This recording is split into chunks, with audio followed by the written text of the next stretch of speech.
नमस्कार मंडळी, आज मी तुम्हाला आमच्या एका खास सहलीबद्दल सांगणार आहे. मी माझ्या ताई भाऊजींबरोबर, दादा वहिनींबरोबर सुंदर निसर्गरम्य ठिकाणी जव्हार येथे फिरायला गेलो होतो. जव्हार हे निसर्गाच्या कुशीत वसलेलं एक अप्रतिम पर्यटन स्थळ आहे. हिरवगार डोंगर रांगा, थंडगार हवा आणि धबधबे पाहताना मन अगदी आनंदून गेलं. या सहलीची खरी मजा म्हणजे कुटुंबासोबत घालवलेले क्षण, ताई भावांसोबत मारलेल्या गप्पा, निसर्गाचा आस्वाद घेत आणि आठवणीची पिशवी भरत आम्ही हा प्रवास खूप एन्जॉय केला. प्रवासात हसणे, फोटो काढणे, गाणी गाणे, एकमेकांना चिडवणे आणि नवीन काही अनुभव घेणे आणि आपल्या आजी आजोबांच्या आठवणी ह्यांचीच खरी मजा घेत होतो. जव्हार शांत आणि नयनरम्य निसर्गरम्य आम्हाला नवीन ऊर्जा देणारं होतंच. सहल फक्त आठवणी देत नसतात तर नाती अधिक घट्ट करतात. ह्या व्हिडिओमध्ये काही ठिकाणी आवाजाचा थोडासा प्रॉब्लेम झाला आहे, पण मी खूप उशीर केला आहे व्हिडिओ अपलोड करायला. तर आता आपण पाहूया आपल्या सहलीची सुरुवात.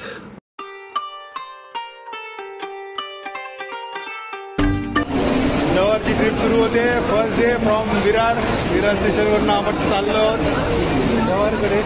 पहिले तर आम्ही जाणार पालघरला. पालघरवरून आम्ही करणार आहोत बस आणि बसने जाणार आहोत जव्हारला धबधब्याला. उत्तराचे आजोबा हे मुंबईचे तिसरे महापौर. 1960 आणि 61 साली ते महापौर होते आणि आपल्या समाजातले कोळी मांगला समाज फिशिंग कम्युनिटीमध्ये ते पहिले मेयर झाले. ओके, वा, 62 साली बरोबर नव्हतं. 62 साली ते लेफ्ट आणि फिनिश. त्यांचा 1 वर्षाचा टर्म संपला. पण ते मेयर असताना, महापौर असताना शिवाजी पार्कच्या शेजारी आलिशान बंगला, राईट नेक्स्ट तो डिस्ट्रॉय केला झालं. पण त्या काळी तिकडे इमारत होती आणि ते एकही दिवस त्या घरात राहिले नाही. अच्छा, त्यांच्या स्वतःच्या घरात वरळी कोळीवाड्यात राहिले ते. ओ, ग्रेट ग्रेट ग्रेट ग्रेट. बरोबर. त्यांच्या घरी पाण्याचा नळ देखील नव्हता. अच्छा.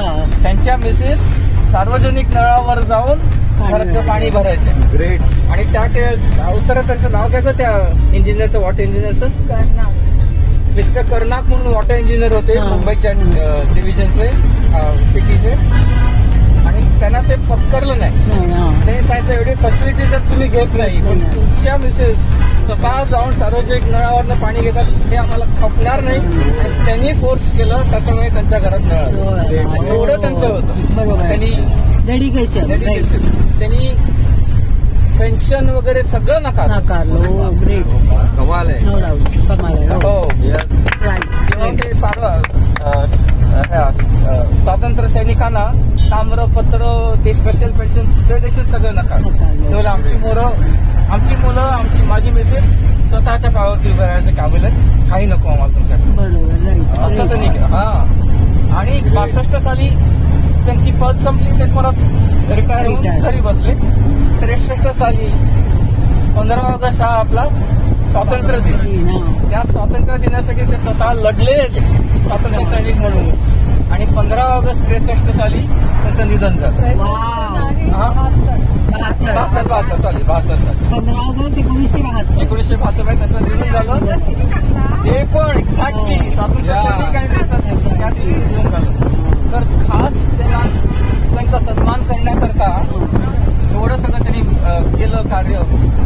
अजूनही त्यांचे पूर्ण ऑइल पेंटिंग, फुल लेंथ ऑइल पेंटिंग त्यांची आहे बीएमसी मध्ये, मुंबई म्युनिसिपल कॉर्पोरेशनच्या बिल्डिंग मध्ये. आणि फोटो टाकला त्या ग्रुपवर. त्या फोटोचं दर 15 ऑगस्टला सिटिंग जो करंट मेयर असतो तो त्या पूर्ण फोटोला गार्लंड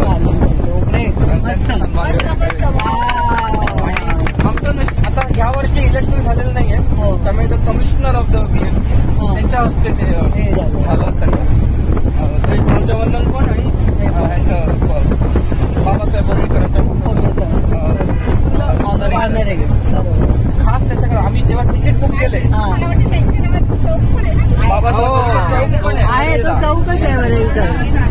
ते पण आहे त्यांचा चौक आहे हो. चौक आहे. मग त्यांचा एक हे देखील स्टॅच्यू आहे. पुतळा आहे तर त्याला पण नाही. महत्वाचं म्हणजे अजूनही त्यांच्या फोटोला तेवढं सन्मान, त्यांच्या फोटोला सन्मान नाही आहे राईट बरोबर.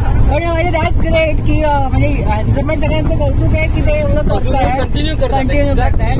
पण actually the people who are like म्हणजे सॅक्रिफाईस केलेलं आहे त्यांच्यासाठी केलं जातं, मान दिलं मान दिला जातो. जातं. क्रेडिटेबल म्युन्सिपल कॉर्पोरेशनचं पण की अजूनही त्यांना मान दिला सो सांगण्याचा उद्देश असा आहे की जर कोणी खरोखर केलं प्रामाणिकपणे तर it will go up to the end. So you just keep trying. बाकी तुम्ही काय मिळणार आहे त्याचा प्रयत्न करू नका. Just go on doing what you can do. बरोबर बोलते. आणि गुड एथिक्स इन लाईफ आम्ही येणार आहे.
मुंबईची लोकल थांबत नाही कधी, चालूच आहे.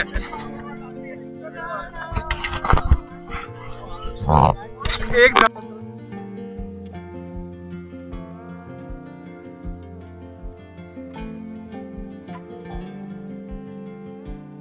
ट्रॅकिंग केल्यासारखं वाटतं.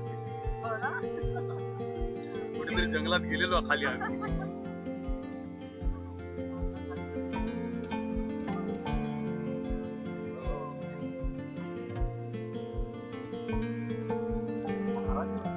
एकदम ट्रॅकिंग केल्यासारखं वाटतं.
बसंती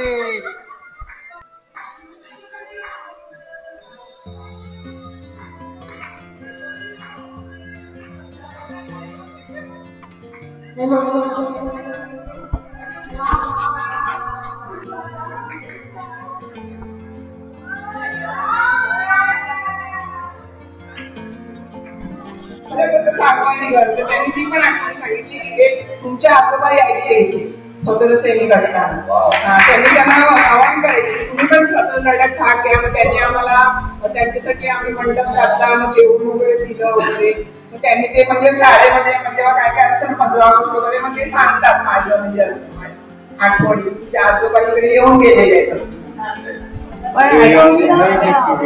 म्हणजे लग्नाबद्दल मी मम्मांना बघितलं म्हणजे माझी मावशी देवकी मावशी देवकी मावशी आणि आम्ही सगळे लोणावळ्याला गेलो. तिच्या नातवाचं जावळ होतं आणि तेव्हा एकवेळेवरून आम्ही आलो आणि अण्णा होते. तुम्हाला सगळ्यांना माहिती असती देवकी मावशीचे ती की मम्मा पुण्यात आहे, आजारी आहे, तर आपण आपली बस घेऊन पुण्याला भेटायला जाऊ. कारण आपण लोणावळ्याला आलोय आपण किंवा 5वीत असेल तेव्हा 4थी-5वीत असेल. त्यावेळी गेलो आणि तेव्हा आम्ही पुण्यात त्यावेळी मी गेले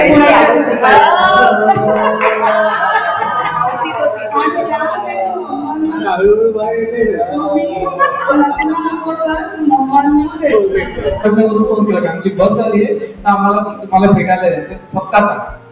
माझ्याकडे तेव्हा स्कूटर अवेलेबल. तुम्ही सांगितलं की तुम्ही कोहिनूर मिल्स कडे या आणि तिकडे थांबा आणि मी स्कूटरवरती येतात तुम्हाला घेऊन जातो. कोहिनूर आहे राजाबाजू लोकेशन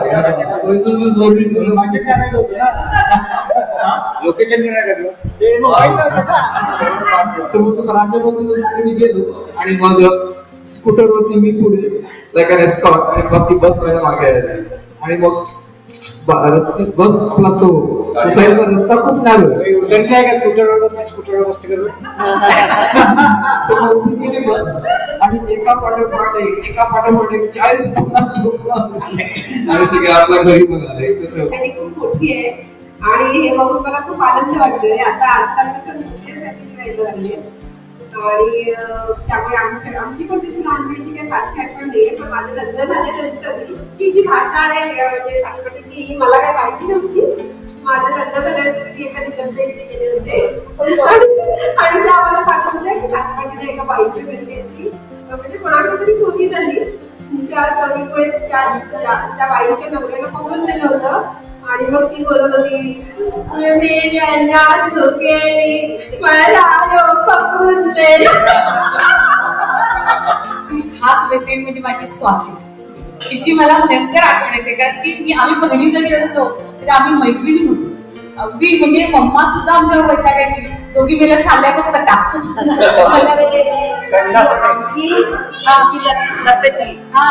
म्हणायची हा कामं टाळायच्या. आम्ही कामं टाळून दोघी जणी वाडीमध्ये खेळायचो हे करायचो ते करायचो. आणि पप्पू असायचं पप्पू पण असायचं. पप्पू मी आणि स्वाती आम्ही जास्त क्लोज होतो. आम्ही एकमेकांना लहानपणी पत्र पाठवायचो असं आम्ही असं आहोत किंवा उद्या दिवाळी आहे किंवा काय आहे. आम्हाला आई बाबा सांगायची की तुम्ही पत्र द्या. आम्ही स्वातीला बऱ्याच वेळा द्यायची, ती मला न्यायची. आम्ही ती आली की मला घेऊन जाणार सातपाटीला. आम्ही अगदी मजेत राहायचो. सगळ्यात मोठा सण म्हणजे दिवाळीचा सण आम्ही सातपाटीला साजरा करायचो आणि तेव्हा आमची भाऊबीज व्हायची. भाऊबीज सगळे भाऊ बसायचे आणि आम्ही त्यांना ओवाळायचं. मग ते काय आम्हाला 5-10 रुपये देतील. ते सगळे दिदी खायची आणि आम्हाला लस्सी खायला घेऊन जायची. मला आपल्या पप्पांची बऱ्याच आठवणी आहेत. म्हणजे मी लहानपणी होते पप्पा तुम्ही स्वातंत्र्य सैनिक कसे झाला काय एवढं असते. तर मग ते म्हणाले की मी किंग जॉर्ज शाळेमध्ये होतो. मी 10वीला होतो आणि चौपाटीवर पप्पा 10वी आणि चौपाटीवर लोकमान्य टिळकांचं भाषण त्याने ऐकलं आणि he was so impress with that भाषण की त्यांनी सगळं काही सोडलं आणि टोटल काँग्रेस पार्टीच्या ह्याच्यामध्ये झोपून दिलं आणि खरंच शहरात झोपून दिलं त्याला पप्पाने तेवढे सगळे फॅमिली पर्सन ऍब्सोल्युटली माझ्या आईच्या जन्मात पप्पा मुलीनं झाले आणि माझी आई 3 वर्षाची झाल्यानंतर तिला कळलं की मी माझी मामा. हो 3 वर्षानंतर ते आले अंडरग्राउंड म्हणून त्यांनी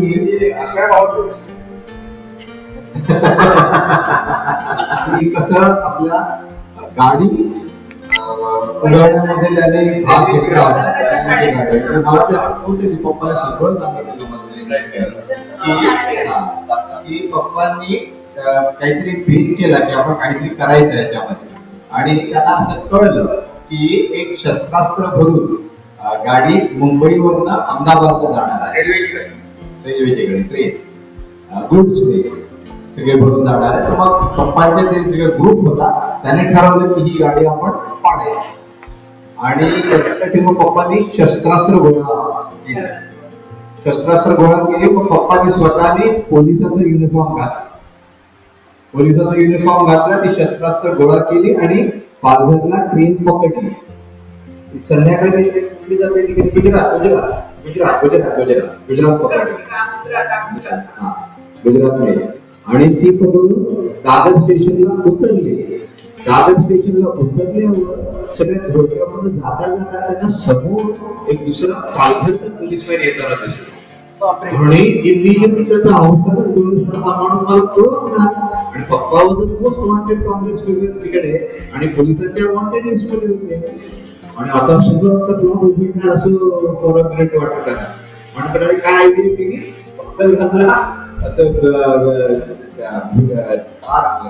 डब्याच्या रेल्वे कोचच्या साईडला असं झाले प्रयत्न केला आणि मग थोड्या वेळाने पास झालाय. त्याने मला बघितलं पप्पा म्हणाले मला फुटला. मी तसा स्टेशनच्या बाहेर तडा गेलो बाहेर भांडे बसलो आणि गरम चहा घेतला आणि मी आमच्या ठरलेलं तिकडे होतं त्या हॉटेलवर गेलो. तो ठरलेला नॉक केला आणि मग त्या माणसाच्या दरवाजा उघडला. मी ती पिशवी त्याला हँडओव्हर केली आणि मग मी तिकडून गायब झालो आणि म्हणून टाकलं ते सगळं आणि ठाणे जेलमध्ये जाऊन आम्ही जेल भरो आंदोलनमध्ये गांधीजीने जे सांगितले त्यांच्या अनुयायाप्रमाणे आम्ही जेलमध्ये दाखल होतो काँग्रेसचे कार्यकर्ते म्हणून he was admitted in the jail आणि दिसते आणि त्या दुसऱ्या दिवशी सकाळी ती गाडी काढली आणि पोलिसांना माहित होतं की हा एरियामध्ये हा वडापूर पण हा माणूस आदल्या दिवशी जेलमध्ये आणि एवढं व्यवस्थित चालू म्हणून त्यानंतर की आम्ही आज जे शिकलो आहे आणि पर्यंत आलो आहे ते तुझ्या आजोबांमुळे आणि आजीमुळे. आता मला बाकी तिकडचं एवढं नाही माहिती पण त्या आजूबाजूच्या कुठल्या गावात राहत असतील. पिंपळे म्हणजे आय डोंट नो वंजारी तर ते शाळेत यायचे आपल्या इकडे मला वाटतं सातकाठीला आणि मग त्या सगळ्या मुलांना आपल्याकडे जेवण मिळायचं आणि मग ते जेवण वगैरे मला वाटतं परत जायचे. सो म्हणजे त्यावेळेला सेलिब्रेट होतं की आजोबांनी आणि आजीने एवढं केलं मुलांसाठी. त्यावेळेला बरीच लोक यायची वाडीमध्ये वगैरे आणि खाऊन वगैरे जायचं.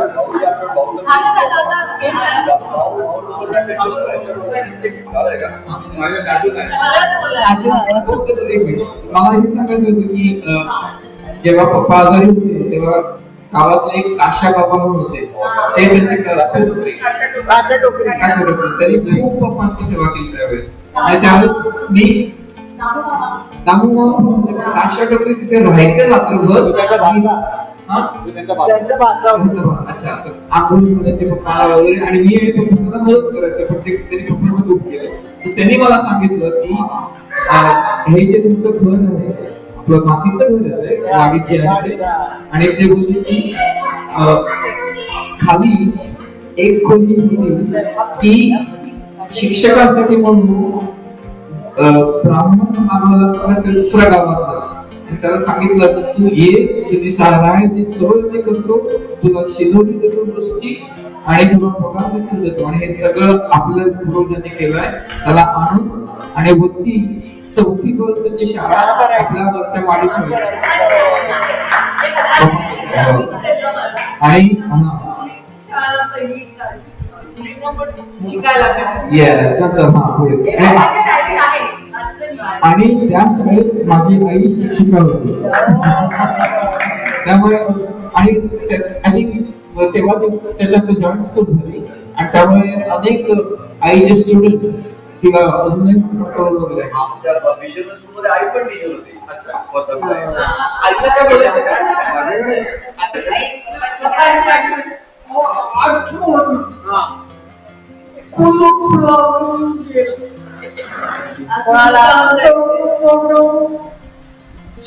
तिकडे माझं सुखाचं होतं, कुलूप गेले.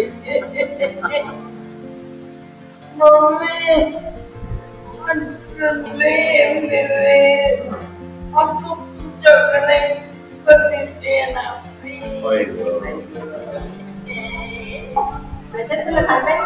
मुंबईच्या घराला फुल लावून गेले काय? सांताक्रूजला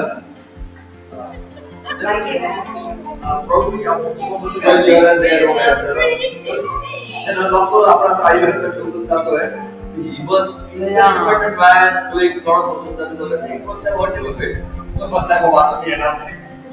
तुम्हाला लॉक करून झाले. इंडिपेंडन्स जस्ट झालं होतं आणि रायट्स झाले, हिंदू मुस्लिम रायट्स सगळे. हिंदू मुस्लिम सगळ्या गावामध्ये आहेत, कुठे नाहीये. पाकिस्तान मेजॉरिटी मुस्लिम आणि इंडियामध्ये चिंचणीमध्ये आहे, सगळ्या गावागावामध्ये मुसलमान. तर सातपाटीच्या मुसलमानांना मायनॉरिटी आणि हिंदू मेजॉरिटी. तर त्यांना विचारांना इन्सिक्युअर वाटत होतं. पप्पांनी त्यांना सगळ्यांना वाडीमध्ये म्हणजे या तुम्ही राहा, तुम्ही बसा, तुम्ही काय घाबरू नका, काळजी करू नका, असं करून त्यांना ठेवलेलं होतं. पण मग ऍज युजल थोडंसं काही ना काहीतरी हे सगळं नरेटिव्ह वगैरे करतात आणि मग शेवटी हिंदू टाकले. आणि मग ते म्हणायला गेले धर्मपंडूने ठेवून दिलं, धर्मपंडूने केलं, धर्मपंडू वाढवली आहे झाल्या त्या मुसलमानांना मारूनच टाकायचं. त्याला आपण सगळ्यांनी हे करायचं.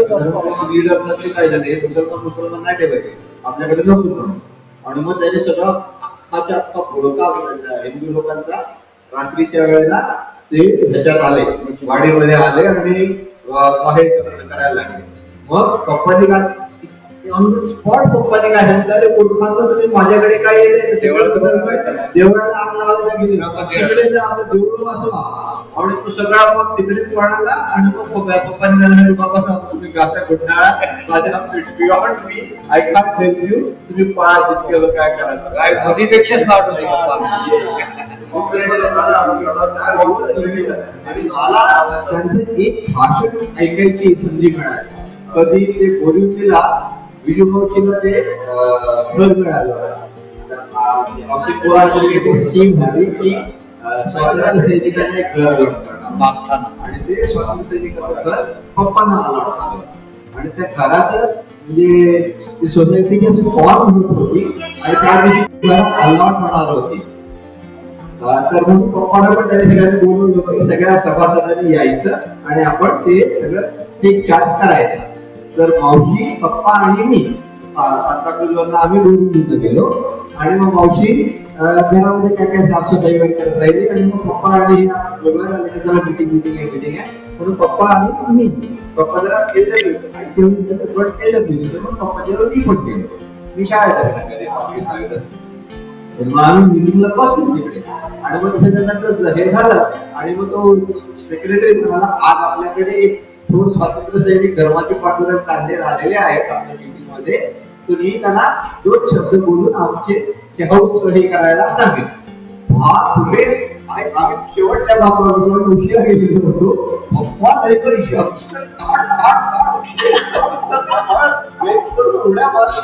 पुढे गेले आणि आणि ते धर्मात एवढं सुंदर भाषण केलं त्यांनी की मुंबईमध्ये सगळे लोक आलेले आहेत, कुठले कुठले आहेत आणि खरंच सगळे युक्ती बिहार आपण सगळ्यांनी मिळून एकत्र हे राहायला पाहिजे, एकत्र छान करायला पाहिजे आणि एवढं सुंदर करायला पाहिजे. आपली काही प्रश्न करणार नाही. Wonderful extempore speech. I was that. बोलता बाप्पा. I thought we were to take what he said, but त्यांनी व्हिडिओ आणि 10-15 मिनिटं तरी अगदी मोदी टाईप भाषण केलं. म्हणजे एवढ्या सगळ्याला भरपूर अनेक गावांमध्ये पप्पांचा खूप मान होता लोकांना. पप्पांनी खूप केलं समाजासाठी, लोकांसाठी. आणि जस राजेश सांगितलं की ह्या पिढीला देखील त्याचा किती अनेक वर्षांनंतर सुद्धा पप्पांचं नाव लोक मागून नव्हते. पण एक गोष्ट सांगतो मी, माझे वडील स्वतः बोलायचे यांचं पण देशाठी केला, पण मी शिकलो ना आहे एवढं घरातच नव्हतं.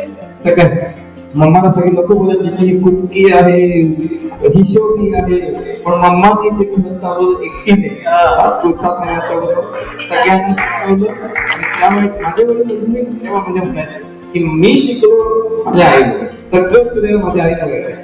म्हणजे डॅडी सीओईटीला होते ना, सीओईटीला कॉलेजमध्ये, तर तेव्हा मी तुम्हाला कसं करायचं म्हणे, मी रिकामं पत्र पाठवलं ना, म्हणजे पत्र नुसतं ऍड्रेस देऊन पाठवलं म्हणजे खुशालीचं पत्र आहे, आणि काहीतरी एक्स्ट्रा लाईन लिहिली म्हणजे mamma has to go to somebody and ask them, वाचून दाखवा की हे त्याची काय मागणी आहे.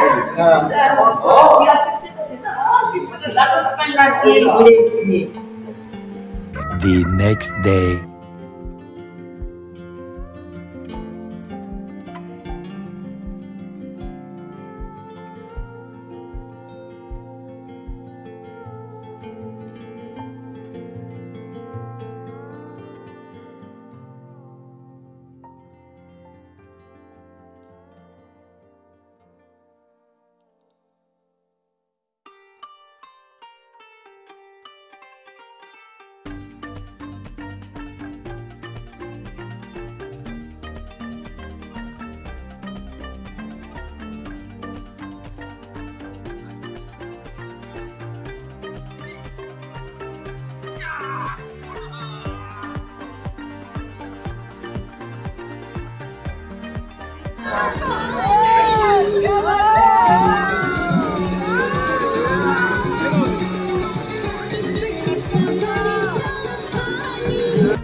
Video started.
तर अशा तऱ्हेने आमची सहल समाप्त झालेली आहे. आता आमची पॅकिंग करायची वेळ झालेली आहे आणि इकडनं आता निघायची. गोड आनंद सगळ्यांच्या मनात आहेत आणि ह्या आठवणी आयुष्यभर अशा राहतील म्हणून हा एक छोटासा प्रयत्न केला आहे मी हा व्हिडिओ बनवायचा. जर तुम्हाला आवडला असेल तर व्हिडिओ लाईक करा, शेअर करा आणि सबस्क्राईब करा. बाय.